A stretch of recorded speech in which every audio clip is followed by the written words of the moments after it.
1 बजे की बात है। अच्छा, रात को 1 बजे की। ये गाड़ी आ रही थी इधर से। अच्छा, आनंद पर्वत 10 नंबर की तरफ से, ठीक है। ये ठोकते हुए जा रहा था। अच्छा, लेबर को बच्चा को पकड़ने के लिए उसका बाप गया, अच्छा, उसको भी चाप दिया। अच्छा। और वहाँ 3 बच्चे और 3 आदमी को वहाँ मार दिया। कुछ लेडीज का पूरा अतरी पतरी निकल गए। अच्छा, हम लोग धक्के मारे हैं। अच्छा। धक्का लगाता हूँ रिक्शे में। अच्छा, स्थिति ड्राइवर पता लगा, ड्राइवर भाग गया। ड्राइवर भाग गया था उस समय। हाँ। और का मलबा आप देख सकते हैं, ये सारा मलबा है। और आप ये देख सकते हैं कि किस स्थिति के अंदर में आखिर में जब ट्रक ने टक्कर मार करके यहाँ पर आकर के वो पलटी मार देता है। यहाँ पर आकर के पलटी मार दे। सामने दिखा दूं, ये शायद वो ड्राइविंग लाइसेंस हो सकता है जिसको ड्राइवर को जो मिला हुआ है। इसके अंदर में क्या मानते हैं, या ड्राइवर ने नशा कर रखा होगा, या उसकी गाड़ी ओवरलोड थी, या कंट्रोल नहीं हो पाई उससे। क्या बता रहे खबर है जो अंदर सपोर्ट मरे हैं? सुनने में 4 है जी। 5 लोग हैं जी। 5। नमस्कार, न्यूज आप देख रहे हैं VS न्यूज 48 दिल्ली। जी हाँ, मैं इस समय दिल्ली के ही आनंद पर्वत 10 नंबर रोड पर हूँ। और मैं आप लोगों को बता दूं, आज तकरीबन रात के ही अभी बीती जो रात है, तकरीबन 12:30 बजे के करीब में यहाँ पर एक घटना होती है। जो सामने 10 नंबर रोड से ट्रक जो है वो यहाँ ढलान पे से आता है। ढलान पे से आने के बाद उसकी या कह सकते हैं उसका संतुलन जो है वो बिगड़ गया है। संतुलन बिगड़ने के बाद में उसने इस तरीके से टक्कर मारी। एक बारी कैमरामैन से कहूँगा, एक बार इधर का सामने कोने वाला मकान दिखाएं।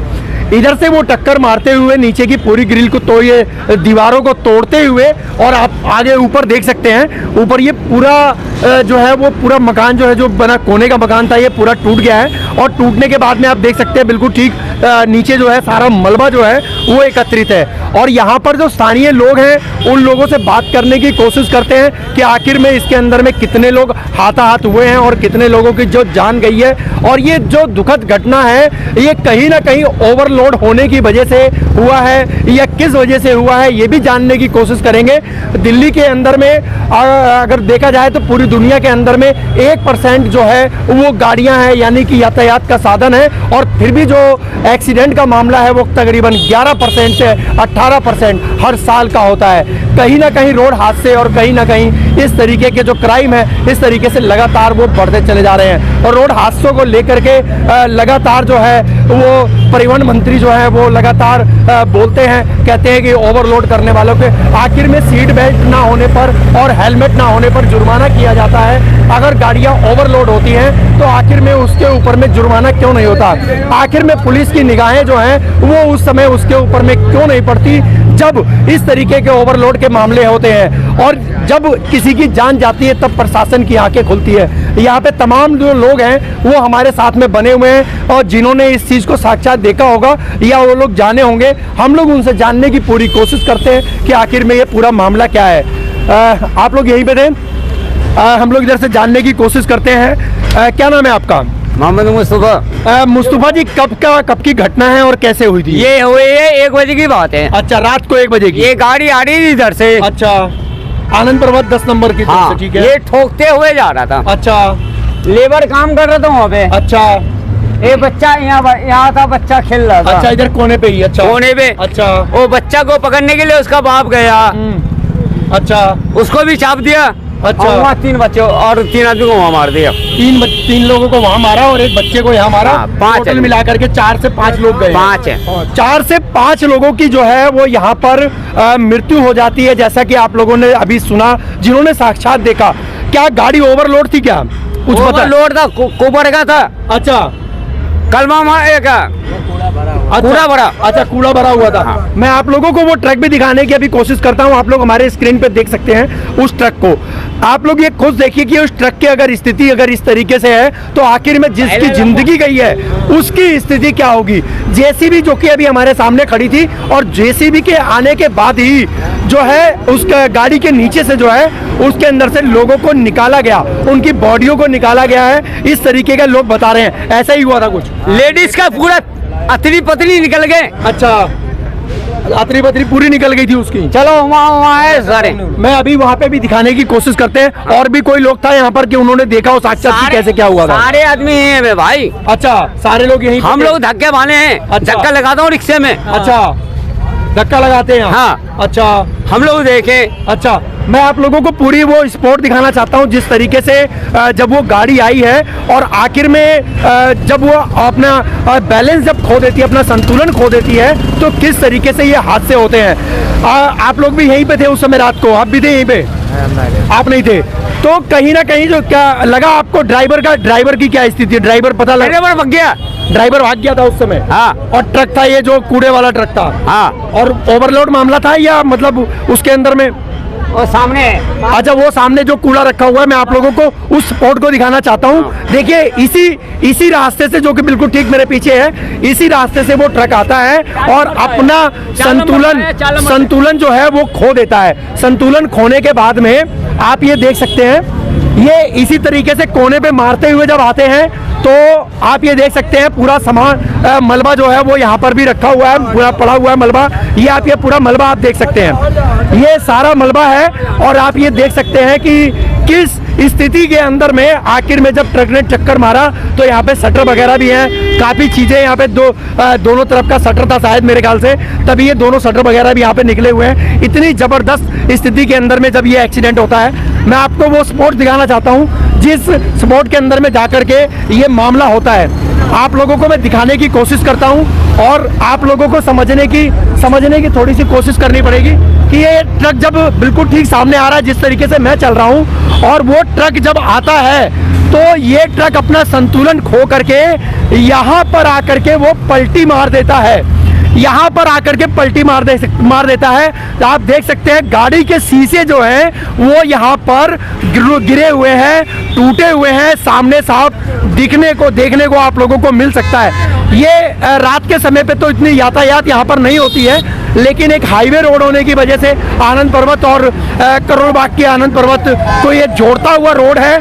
और ये इतनी भयानक स्थिति के अंदर में जो ये एक्सीडेंट हुआ है, आप लोग देख सकते हैं ट्रक की स्थिति क्या है। अगर ट्रक की स्थिति अगर ऐसी है तो आप खुद समझ सकते हैं कि आखिर में जो उसके नीचे जब दबे थे जो मजदूर, उनकी स्थिति क्या होगी और किस तरीके से उन लोगों को बचाया गया। जब जीएसबी जब यहाँ पर आती है तब जाकर के उस स्थिति को कंट्रोल किया जाता है, उन लोगों को निकाला जाता है सपोर्ट पे से, आप ये देख सकते हैं। और उसके बाद में बताया जा रहा है, ये आप लोगों को मैं दिखा दूं, ये है ड्राइविंग लाइसेंस जो अभी किसी को मिला है। एक बार इसको जरा साफ करना, जरा कपड़ा हाथ मार के। ये आपको ड्राइविंग लाइसेंस शायद है इसके अंदर में, और उम्मीद जताई जा रही है कि ये शायद हो सकता है कि ट्रक वाले का ड्राइविंग लाइसेंस हो। इसको भी एक बार ही देखा जाएगा। और मैं आप ये ड्राइवर की शायद मेरे ख्याल से फोटो है इसके अंदर में, और एक बारी मैं आप लोगों को सामने दिखा दूं, ये शायद वो ड्राइविंग लाइसेंस हो सकता है जिसको ड्राइवर को जो मिला हुआ है यूपी का है। ये आपका गाजियाबाद का, शायद मेरे ख्याल से लोनी गाजियाबाद, और 126 पवी सदरपुर, ये आप देख सकते हैं गाजियाबाद का बना हुआ लाइसेंस है। और ये अभी मिला है ऑन द सपोर्ट के अंदर में, जो इसी रोड के ऊपर में गिरा पड़ा था। अभी तक किसी की नज़र नहीं पड़ी थी क्योंकि इसके ऊपर में मिट्टी वगैरह लग चुकी थी। लेकिन यहाँ पर हम लोग और भी लोग बने हुए हैं हमारे साथ में, हम लोग उनसे भी जानने की कोशिश करते हैं। आप लोगों में से और कौन था यहाँ पर रात के समय पे? आप लोगों में से, अच्छा, अगर ये जो हादसे हुए हैं इसके अंदर में क्या मानते हैं, या ड्राइवर ने नशा कर रखा होगा, या उसकी गाड़ी ओवरलोड थी, या कंट्रोल नहीं हो पाई उससे, क्या मानते हैं आप? जी देखो, इसका तो हमें भरोसा नहीं है क्या हुआ था, लेकिन जब डंपर वहाँ पे घुसा ना, हाँ। वो तोड़ता हुआ आया लेबर के बाद, यहाँ पे चढ़ गया। अच्छा, बच्चा लेबर का जो उनको मुआवजा दिया जी, और दूसरी बात उनकी सेवा करें हम। अच्छा, ये अभी कितने लोगों का बता रहे खबर है जो ऑन द सपोर्ट मरे हैं? सुनने में 4 है जी। पाँच लोग हैं जी। 5 लोग हैं, और कई तो मजदूर लोगों को क्या बुला सकते हैं क्या? एक बारी उनसे बात करी जाए। आज पीछे चलते हैं, हम लोग उन मजदूर लोगों से भी बात करने की कोशिश करेंगे, उनसे जुड़ने की कोशिश करेंगे कि आखिर में कितने लोग थे और कौन लोग थे जिसकी वजह से ये हादसा हुआ, और क्या उस समय की स्थितियां थी जिस समय ये हादसा हुआ। एक बारी हम लोग चलते हैं पार्क के अंदर अंदर में, जहां पर मजदूर वहां पर बैठे हुए हैं। हम लोग उनसे जानने की कोशिश करते हैं। और ये आपको रोड देख सकते हैं, ये आपका करोल बाग की तरफ रोड जोड़ने वाला रोड है और आपका लिबर्टी की तरफ ये रास्ता जा रहा है। और हम लोग उधर पार्क के पास में चलते हैं। आनंद पर्वत का जो 10 नंबर का जो गली है, रोड है, उसी रोड से जो होते हुए जो है ये मामला यहाँ पर हुआ है। और ये वो स्पॉट्स है जहाँ पर इसकी जो घटना जो हुई है, ये जो घटना जो हुई है, इस घटना को लेकर के काफी दुखददायी घटना है, जो कि लगातार जो है वो यहाँ पर ऐसी घटनाएं जो है वो अगर होती हैं तो आखिर में इसका दोषी कौन है। अगर ट्रैफिक के नियमों को लेकर के अगर हम ये कहेंगे, देख सकते हैं ये पूरा लोड था, ये कचरा था, जो एक बारी कैमरामैन से कहूँगा एक बारी यहाँ पे दिखा दें। ये ट्रक के अंदर में लोड था कचरा इस समय, जब ये गाड़ी लेकर के 10 नंबर रोड से नीचे की तरफ आ रहे थे इसी रोड पर, और ये कचरा जो है उसको पलटा गया जेसीबी से के द्वारा। जब उस ट्रक को खाली कराया गया तो ट्रक को जो खाली करा करके 10 नंबर रोड पे आगे जा करके रखा गया है। ये मामला जो है वो आनंद पर्वत पे आता है, आनंद पर्वत पे आता है ये मामला, आनंद पर्वत थाना क्षेत्र के अंदर में ये मामला आता है। और हम लोग लेकर के चलते हैं आप लोगों को उन लोगों के पास जो लोग यहाँ पे मजदूर थे, उनके जो साथी हैं, उन लोगों से भी हम लोग जानने की कोशिश करेंगे कि आखिर में ये मामला जो है वो किस तरीके से हुआ है। और ये कहीं ना कहीं जो है ट्रैफिक को और दिल्ली सरकार को जो है संज्ञान में लेना पड़ेगा कि आखिर में इस तरीके के जो मामले हैं, आखिर में कब तक इन घटनाओं से जो है वो दिल्ली आज़ाद होगी। और कहीं ना कहीं जो है लोगों को सोचने और समझने की बात होगी। मैं उस जगह पे आ गया हूँ जहाँ पर ये मजदूर यहाँ पर रहते थे और इनके साथ में क्या घटना हुई है और किस तरीके की घटना हुई है, मैं कैमरामैन से कहूँगा उंगली ये वो परिवार है जिनके साथ में ये घटना हुई है, और हम लोग उनके परिवार के लोगों से मिलेंगे, इनके दर्द को भी आप लोगों को दिखाने की कोशिश करेंगे कि आखिर में ऐसी घटनाओं को लेकर के आखिर में सरकार कड़े कदम क्यों नहीं उठाती है। सरकार को कड़े कदम उठाने चाहिए या नहीं उठाना चाहिए। इस तरीके की अगर ओवरलोड गाड़ियां हो और ड्राइवर अगर वो रात को अगर पी करके चलाते हैं या किसी वजह से अगर वो हादसा होता है, तो आखिर में सरकार इस तरफ संज्ञान क्यों नहीं लेती है।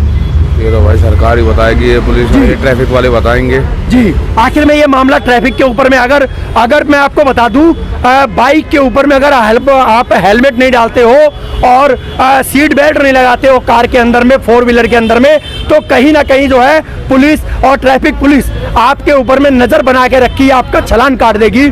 लेकिन ऐसे लोगों के ऊपर में कार्रवाई क्यों नहीं होती जब वो ओवरलोड गाड़ियां चलाते हैं और कहीं ना कहीं हादसों का शिकार जो है वो आम जनता या वो लोग बनते हैं जो लाचार होते हैं। और कहीं ना कहीं जो है उन लोगों को इंसाफ चाहिए और इंसाफ मिलना चाहिए। हमारे साथ में वो परिवार के लोग हैं, हम उनसे जुड़ने की कोशिश करते हैं। सबसे पहले तो हमारे चैनल के माध्यम से हमारे लोगों को बहुत वो है कि आपके साथ में ये घटना हुई है और आप मजदूर लोग हैं। आप लोग यहाँ पे कब से रह रहे हैं? 3 महीने होगा, चौथा महीना चल रहा है। चौथे महीने से आप लोग रह रहे हैं। आप लोग यहीं पे रोड पे जो काम करते हैं वही करते हैं आप लोग? अच्छा, रात को जो मामला हुआ है ये किस तरीके का मामला हुआ था और कैसे गाड़ी आई थी और किस तरीके से हुआ है? सामने से आई गाड़ी, एक दुकान तोड़ी और दुकान तोड़ते ड्राइवर का कोई अता पता नहीं है, लापता है। और फिर हम लोग सारे लोग यहाँ काम कर रहे थे, तो बस उसमें कोई ड्राइवर ही नहीं था, तो कौन कंट्रोल करता। तो आया तो बस सीधे आदमियों के ऊपर चढ़ गया, खत्म हो गया। गाड़ी जैसे आई वैसे पलट गई गाड़ी, जैसी आई उसी पलट गई गाड़ी। अच्छा, इसके अंदर में कौन जो है कितने लोग जो है एक्सपायर हुए हैं? 4 हो गया, ये घायल है, एक घायल है, 5 लोग हैं। 5 लोग मतलब टोटल है, 4 लोग जो घायल हुए हैं वो है, 1 लोग घायल और 4 लोग एक्सपोर्ट दम मर गए थे उसी समय, जिसके अंदर बच्चे भी बता रहे हैं, बच्चा भी है। दो जेंट्स हैं। अच्छा, 2 जेंट्स एक लेडीज। ये आप देख सकते हैं इतनी दर्दनाक जो घटना है वो इस काली रात यानी कि 12 से 1 बजे के करीब में, कितने बजे का टाइम होगा? 1 बजे का टाइम होगा उस समय। और आप लोग रात को जो है फुटपाथ पे अपना काम कर रहे थे। अच्छा, ट्रैफिक ज्यादा था या कम था? नहीं, कम था। अच्छा, उस समय ट्रैफिक कम था और मतलब जो ड्राइवर का बिल्कुल भी पता नहीं लग पाया। ड्राइवर का तब उसका पता ही नहीं, हम लोगों ने देखा ही नहीं उसको, देखा है नहीं। आप लोग सरकार से क्या मांग करना चाहते हैं, क्या मांग छोटे छोटे बालक हम लोगों को कुछ दे, तब जैसे आदमी तो आते वो चले गए, हम लोगों को कुछ मदद दें तो वो भी अच्छा बात है। हमारे बच्चा भी तो पाल जाएंगे। 3 बच्चे हैं, 2 लड़की है, 1 लड़का है, कौन पालेगा? उसका माँ भी मर गई, उसका पिता भी मर गया, कौन देगा? हाँ दोनों, माँ भी चली गई, पिता भी चले गया। ये आप देख सकते हैं, एक ही परिवार के अंदर में जो माँ पिता और बच्चे जो हैं वो एक ऑन द सपोर्ट जो है वो यहाँ पर खत्म हो जाते हैं। और बहुत ही दर्दनाक जो घटना है वो यहाँ पर देखने को मिल रही है दिल्ली के अंदर में। जिस तरीके से ट्रैफिक का हाल है, अगर आपको देखा जाए तो आप लोगों को वीडियो के द्वारा भी दिख रहा होगा कि आखिर में इस रोड के ऊपर में कितना ट्रैफिक है। लेकिन मामला वो रात का था, रात को इतना ट्रैफिक नहीं था, लेकिन फिर भी जो है इन गरीबों के साथ में जो आज हुआ है ये नहीं होना चाहिए। सरकार को इस तरफ संज्ञान लेने की जरूरत है। आखिर में सरकार अपनी निगाहें क्यों नहीं खोलती जब किसी के साथ में हादसा हो जाता है, किसी का प्यार जो परिवार जो है वो बिछड़ जाता है, किसी का परिवार जो जिसके सहारे वो अपनी पूरी जिंदगी काटते हैं, आज उन लोगों को बेसहारा रहने पर मजबूर हो जाते हैं। आखिर में सरकार कब तक इन मजदूरों के लिए और कब तक इन लोगों के लिए नहीं सोचेगी? आखिर में निगाहें जो है उनको अपनी बदलनी पड़ेगी, इनकी तरफ भी ध्यान देना पड़ेगा। इस अंधी गूंगी और बहरी सरकार के लिए हमारे वीडियो के माध्यम से मैं ये कहना चाहता हूं कि आप अपनी अंधी गूंगी और बहरी जो सरकार है आपकी है, इसको सुनने की, अपने कान खोलने की जरूरत है, अपनी आंखों को खोलने की जरूरत है। आखिर में इन गरीबों के लिए आखिर में सुनवाई कहां से होगा? और क्या मतलब अभी तक आप लोगों के पास में कौन कौन आया था इस समय? आप लोगों के पास में कोई आया यहाँ पे? दो मीडियो वाले और आए। अच्छा। हाँ, रात के पुलिस भी आई। अच्छा। रात के पुलिस भी हम लोगों को थाने में ले गई, हम लोगों के बयान भी लिए। उन लोगों से थाने में लेके गई थी? ये थाना है ना पर्वत में। हाँ, आनंद पर्वत में। अच्छा। और वो लोगों को अस्पताल में ले गया, जहाँ ले गए वो जाने राम मनोहर हॉस्पिटल का, हाँ उसी में है, राम मनोहर में लेके गए। अच्छा, तो राम मनोहर में जब लेकर के गए तो वहाँ पे क्या मतलब यहाँ पे मृत घोषित हो गए थे या वहाँ पे? यही भाई, यही मृत घोषित, यहीं पे मृत घोषित कर दिया था। हाँ। अच्छा, आप यहाँ पे आप भी यहीं पे काम करते हैं, मजदूर हैं? हाँ। और आपका बच्चा उच्चा था उसके अंदर में?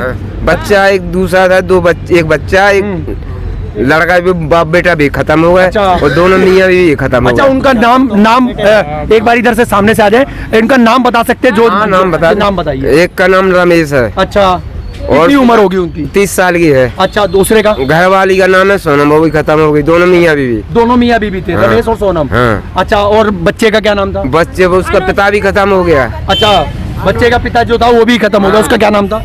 खिल्लू। हाँ। अच्छा, उसके लड़का का नाम था अनुज 5 साल का था। अच्छा, आप लोग किसके अंडर में आते हैं? आप लोग जो काम करते हैं किसके अंडर? परवीन ठेकेदार। परवीन ठेकेदार यहाँ पर आ गए हैं? आ गए हैं हॉस्पिटल में। उन्होंने क्या बताया कि किस तरीके से वो आगे जो है सर PWD में आता है या किस में आता है? PWD के जितने भी अधिकारी हैं, मैं अपने वीडियो के माध्यम से उन लोगों से गुजारिश करना चाहूंगा कि इन गरीबों के लिए आगे की सोचने की जरूरत है। आखिर में इनका परिवार जो है वो किस तरीके से चलेगा, सबसे बड़ी सोचने वाली बात है। PWD अगर इन मजदूरों को लेकर के जब ये अपना घर बार छोड़ करके आज रोडों के ऊपर में रहते हैं, कहीं ना कहीं आकर के वो सहूलियत के लिए यहाँ पर आकर के काम करते हैं। अगर PWD के तहत अगर आपके अंडर में ये लोग आ रहे हैं तो PWD से मेरी हाथ जोड़ करके रिक्वेस्ट है कि आप इन गरीबों के लिए सोचिए, इनके परिवार के लिए सोचिए और इनको वो मुआवजा मिलना चाहिए जिससे इनका परिवार चल सके और कहीं ना कहीं इनके बच्चों की परवरिश के लिए अपने PWD को जिम्मेदारी लेनी चाहिए और इनके परिवार की पूरी जिम्मेदारी लेने की जरूरत है। पूरी जिम्मेदारी लेने की जरूरत है या नहीं है? PWD के तहत अगर आते हैं, बिल्कुल सिक्योरिटी के साथ PWD के तहत अगर छोटे छोटे हैं, रमेश के बच्चे, सोनम के बच्चे, उसके छोटे छोटे बच्चे हैं, उसकी कौन जिम्मेदारी लेगा? आपसे कई जिम्मेदारी लेगा, हम लोग क्या करेंगे बताओ? कोई नहीं है उसका। माँ भी मर गई और पिता भी मर गया, दोनों आदमी खत्म, छोटे छोटे बालक है। अच्छा। हाँ, तो उसका। आपका नाम क्या है? हमारा सुनीता नाम है। सुनीता नाम है। हाँ। यहाँ पर कितने मजदूर आपके तकरीबन में काम करते हैं? 14 लोग हैं हम लोग। 14 लोग काम करते हैं। हाँ। जिसमें से इस समय 4 लोगों की मृत्यु और 1 लोग जो है वो घायल हो चुके हैं। पीडब्ल्यूडी से मैं एक बारी फिर रिक्वेस्ट करना चाहूंगा अपने वीडियो के माध्यम से कि पीडब्ल्यूडी अपने इस मामले के ऊपर में संज्ञान लेते हुए इन लोगों के लिए जो है आगे इनका भविष्य जो है वो सुधर सके। इनके भविष्य के लिए सोचने की जरूरत है, इनके वो बच्चों के लिए सोचने की जरूरत है। जो बच्चे देश का भविष्य है, कहीं ना कहीं जो है आज इन लोगों को, आज ये लोग शिक्षित से जो है शिक्षा से मजबूर थे, तभी जाकर के आज ये दिहाड़ी और मजदूरी करके लोग खाने वाले हैं। यानी कि रोज काम करना है और रोज ही अपना चूल्हा जलाना है, और किसी न किसी तरीके से इन लोगों के लिए जो है पीडब्ल्यूडी और दिल्ली सरकार और केंद्र सरकार, इन लोगों को आगे आने की जरूरत है, इनका हाथ थामने की जरूरत है और इनको आगे बढ़ाने की जरूरत है। कहीं ना कहीं जो है सरकार अगर इस तरफ मामला अगर नहीं लेती है तो पीडब्ल्यूडी के खिलाफ जो है वो भी मुकदमा दर्ज होता है। अगर ये लोग चाहें कि अगर मुकदमा दर्ज करना चाहें तो मुकदमा भी कर सकते हैं, लेकिन अगर आप चाहते हैं कि इन गरीबों के लिए अगर आपको कुछ करना है, क्योंकि दिल्ली ही नहीं तमाम भारत के राज्यों के अंदर में पीडब्ल्यूडी का काम होता है और तमाम ऐसे मजदूर जो है वो रोज आए दिन सड़कों पर मरते हैं। आखिर में इन लोगों को सड़कों पे मरने के लिए छोड़ा तो नहीं जा सकता। आखिर में वो भी हमारा अंश है, हमारे भाई है, हमारे बहन है और हमारे परिवार के लोग हैं। आज इन परिवार के लिए सोचने की जरूरत है, एक साथ हमारे लोगों को सामने आने की जरूरत है। आज मीडिया जब ग्राउंड जीरो रिपोर्टिंग करती है तो आखिर में उन लोगों का आंख खोलने की जरूरत है, जो लोग इस समय हमारी वीडियो को देख रहे हैं, कि आखिर में इन गरीबों के बारे में कौन सोचेगा और कौन सुनेगा।